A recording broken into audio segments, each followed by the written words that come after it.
Assalamualaikum warahmatullahi wabarakatuh. Perkenalkan, nama saya Estienbio Prego dengan NIM 210306774 dari PTNC.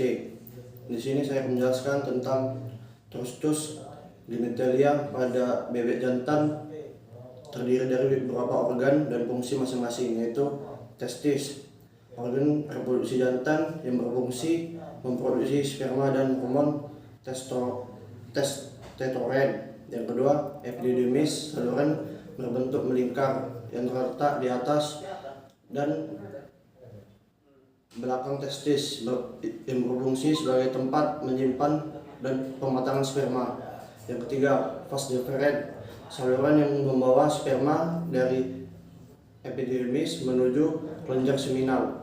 Yang keempat, kelenjar seminal, kelenjar yang menghasilkan cairan seminal yang berguna untuk membantu transportasi dan pemeliharaan sperma. Yang kelima, kelenjar prostat atau kelenjar yang menghasilkan cairan prostatik yang berfungsi untuk membentuk keluarnya sperma dan menyediakan nutrisi untuk sperma. Yang keenam, vasikulasi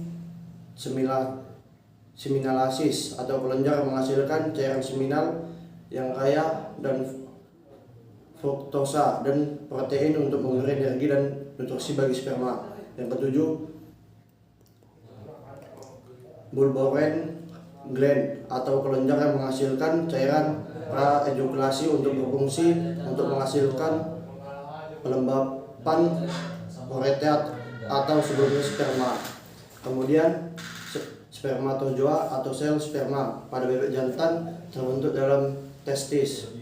Organ reproduksi jantan yang terletak di dalam skrotum atau kantung jakar. Proses terbentuknya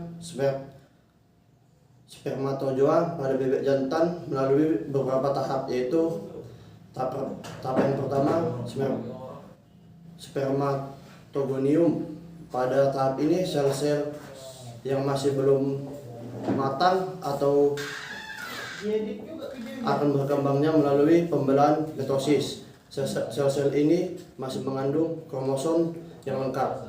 Yang kedua, tahap spermatosis. Setelah melakukan beberapa pembelahan mitosis, sel-sel gemila akan menjadi spermatosis sekunder. Pada tahap ini, sel akan mengalami pembelahan diosis yang pertama, sehingga jumlah kromosomnya berkurang menjadi setengah. Yang ketiga, tahap spermatosis sekunder kemudian membelah lagi melalui biosis yang kedua dan menjadi sperma. Pada tahap ini, sel pertama masih belum memiliki bentuk dan struktur pada seperti kepala, leher, dan ekor. Dimiliki oleh sperma dewasa. Kemudian yang keempat, tahap spermagenesis. Spermatid kemudian akan mengalami tahap spermagenesis, yaitu proses transportasi sel sperma yang bentuk yang primitif menjadi bentuk yang matang. Selama tahap ini, spermatid mengalami inventasi dan pembagian yang khas pada sel sperma, seperti berkembangnya kepala dan ekor. Yang kelima, tahap spermatozoa. Akhirnya pada tahap ini sperma menjadi sel pertama yang matang atau disebut spermatozoa. Spermatozoa kemudian masuk ke dalam tubulus seminiferus yang terdapat pada testis dalam kemudian menunjukkan epididymis untuk mengalami tahap pengamatan. Setelah matang, sperma akan disimpan epididymis dan kemudian dikeluarkan melalui saluran kelamin bebek jantan melakukan kopulasi atau perkawinan. Sekian dari saya. Assalamualaikum warahmatullahi wabarakatuh.